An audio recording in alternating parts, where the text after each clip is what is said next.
dukkanatti jabaasee hoomacha baasee shubbisuuf maaltu jira ummata horii Andu'aalamiif dhalu jiru nagarreen isa ajjeese fiidiyoo walii waraabamte nagarreen suuraa Andu'aalamii qananii ajjeesu jiru duutu Andu'aalam bira jiru suuraa waliin kaate nagarreen maal abbaa kiyyaattiin itti murteessa maal irrattiin qananiitu Andu'aalamtu qananii ajjeese ja yoo fiidiyoo arke yoo suuraa arke Andu'aalam nam waan nafse gadaan qabu argachuu qaba yookaan umrii hidhamuu qaba yookaan amataan gana yookaan duu qaba jeetiin irratti murteessa waaniin arkaan qabne waniin dukkanatti jabaasee hoomacha baasee shubbisuuf maaltu jira ummata horii yoo sabboonummaan jiraate yoo oromummaan jiraate yoo quuqamni jiraate kana keessatti Hacaaluu Hundeessaa Laabraat Kamaaliitu ajjeese Laabraat Kamaal maatiin si bakka galuu beeyna isiin bakka isiin ooltu beeytani biiroo abbaan Laabraat Kamaal Hacaaluu Hundeessaa intala ajjeefte ooluu beeytani maaliif gumaan kafalina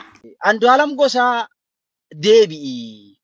Falli takkittiin ati qabdu Oromoo maanguddoo Oromoo sheekaa fi qeessotatti iyyee wanni kun paablikii deemee jira uummata Itoophiyaa bira dabree uummata addunyaa akka Afrikaatti irraa sagalee waan kana iyyaa jiranii sin baastu adeeroo umrii kan kee guutuu rifachaa jiraachuun gaarii miti.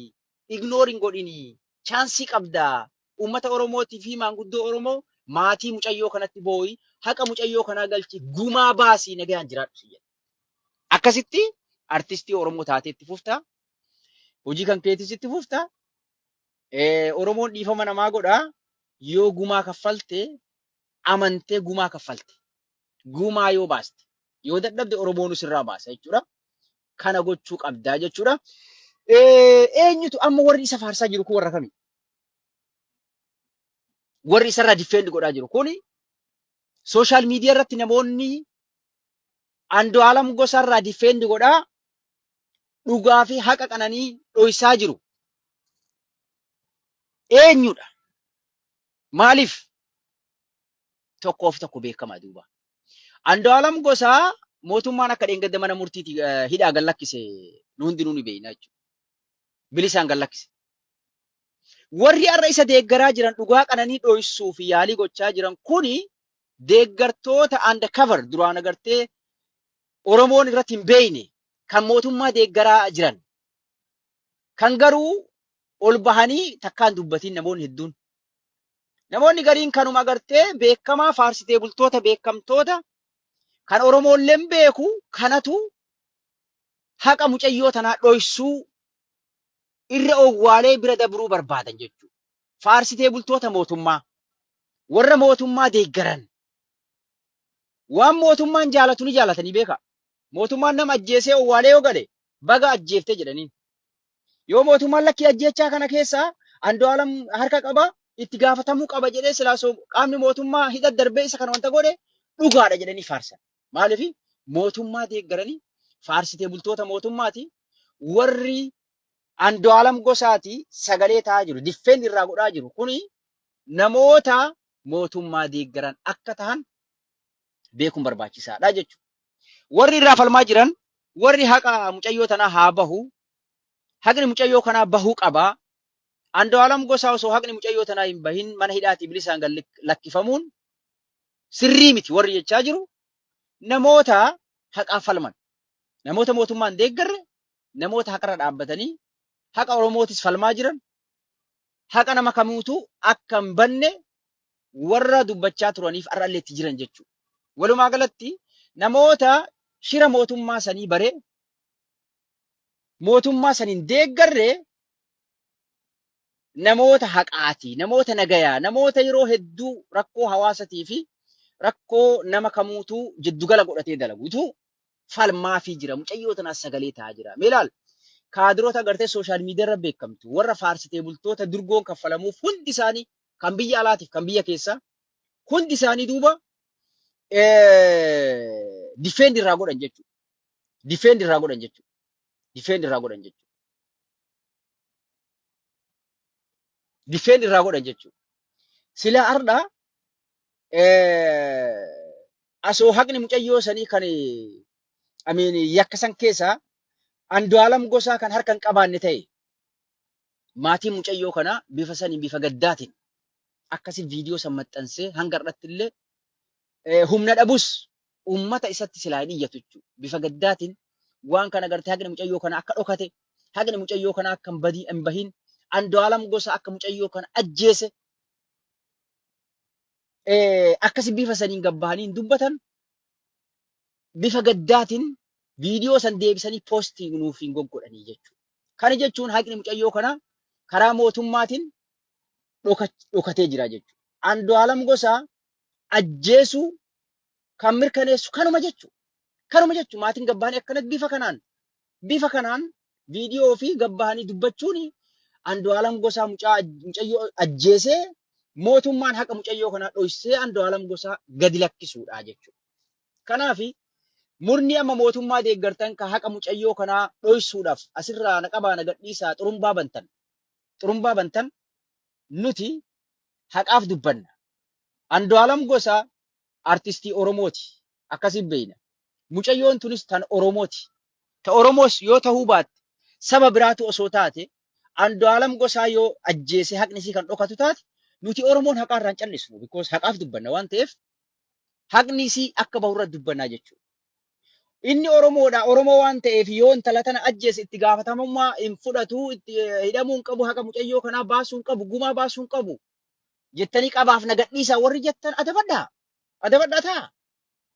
Oromooni yoo wal ajjeese akkaataa itti gumaa walirraa kaffalatu qaba. Gurbaan kun ajjechaa mucayyoo kanaa dhoksee jira. Hin ajjeefne jechaa jira.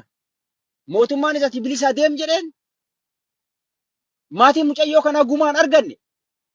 Mucayyoo kichuu tana dhaban harka namaatiin gorofaa meeqarraa gad darbanii ajjeesan. Gamoo jechuudha. Meeqarraa darbanii ajjeesan. Kanaaf waan yoomuu namni sabbaruu hin dandeenye akkasitti agartee waan sabruu hin dandeenye waan hedduu garaa keessa sheenaa nama ta'u yoo Andu'aalam Gosaa gabbahee waan kana kan furre taate gumaa yoo kan baasne taate haqa mucayyoo kanaa baasee yoo maatii kanas harangalfachiifne tasgabbeessine taate wanti kuni rakkoo ta'e itti fufaa. Qaamni mootummaa deeggaru kamuu akkuma Jaawar Mahamad jedhe namni beekamaan tokko abbaa fedhe ajjeesee abbaa fedhe waan fedhe godhuu hin danda'a jechuudha. Haqni dubartoota eeggamuu qaba. Keessattuu namni dubartiin akkamitti haqa dubartiitiif hin dhaabbanne.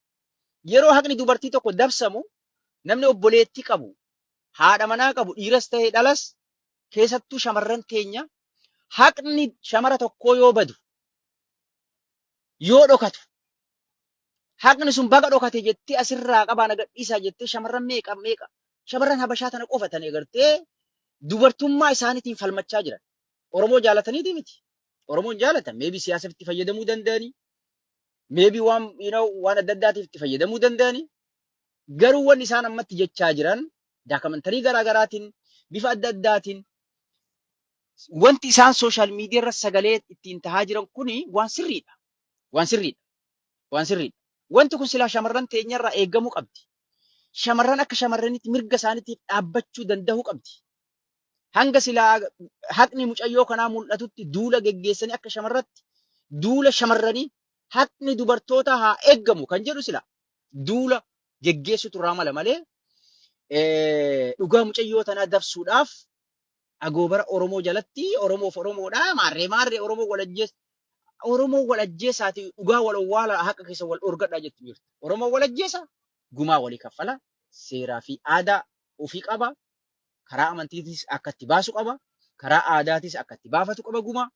Kana lameeniin yoo kan goone taate Andu'aalam Gosaa umrii isaa guutuun jiraatu itti gaafatamummaan isa gubbaadhaa isatu ajjeesee haqa mucayyoo kanaallee dhoksee jenneetiin jala murree dubbanna jechuudha. Kanaaf akkasitti beekuun barbaachisaadha. Hacaaluu Foundation dhugaa rabbii galatooma duraan baay'ee tokko isinitti dallannee ture jechuudha.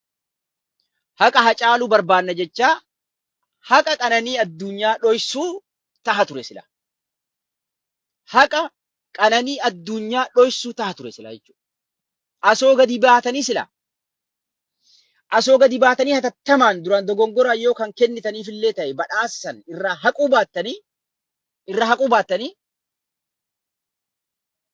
Hacaaluuf haqa barbaanna jechuun keessan maqaa Hacaaluutiin daldaluu ta'a malee haqa Hacaaluu barbaacha akka hin taane nu mirkaneessitan ture silaa jechuudha.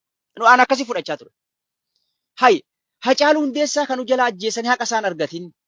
Keessaafuu haati mana Hacaaluutiif maatiin Hacaaluu faawundeeshinii kana hoogganan akkamitti Andu'aalam Gosaa kan yakka kana keessa harka qabu yakka kanaan shakkame badhaasa kennaniif kan jedhu baay'ee tokko keessi keenya nutti dhagahamaa ture, gaddaa ture jechuudha. Garuu gadi bahanii isaan hatattamaan waan kana haqnee jira jedhanii sababa waliin tarreessanii kaa'uuni waan gaarii gootanii nama yakkamaa ajjeechaa namaatiin shakkame badhaasuun dogongora ture. Dogongora keessan hubattanii badhaasa san irraa haquun waan gaarii gootanii haaluma kanaatti fufamuu qaba. Haqni mucayyoo kanaa haa bahuuti. Haqni mucayyoo kanaa haa bahuuti. Faarsee bultoonni ni kasaartu. Inshallah yeroo gabaabaa keessa ni kasaartu. Akkasiiti warri isheen rugootan waliin turtan galatoomaa dhaamsi kiyya kanuma hanga yeroo biraatti waliin deemnutti. Thank you.